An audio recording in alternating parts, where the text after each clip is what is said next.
English section.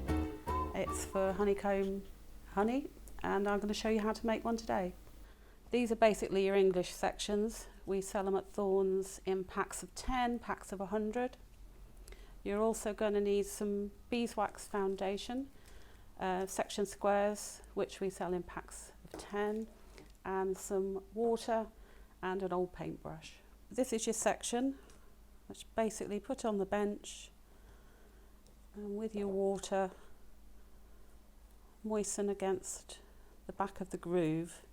There's a groove the other side, which is going to form your corners, but I do tend to do the ends as well, and the other side. You can't really overwater it.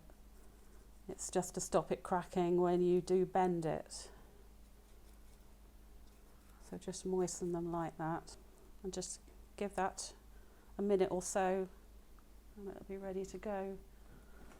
Here's one I did earlier. So this one is ready, hopefully, to bend. Just carefully ease it over. You'll maybe hear a little bit of cracking, but they are quite pliable.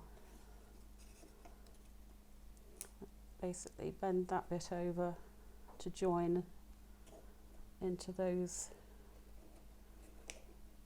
bits there. Press it down quite firmly.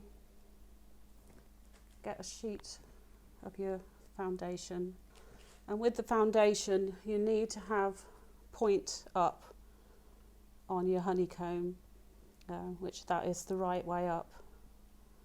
So point up, and then this can be a little bit fiddly.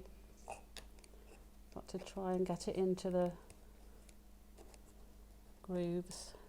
But if you just play around with it a little bit, ease it around the edges, and if you press it against the top, it should stick there to a degree, and then just fold the last piece down, and that is your English section square.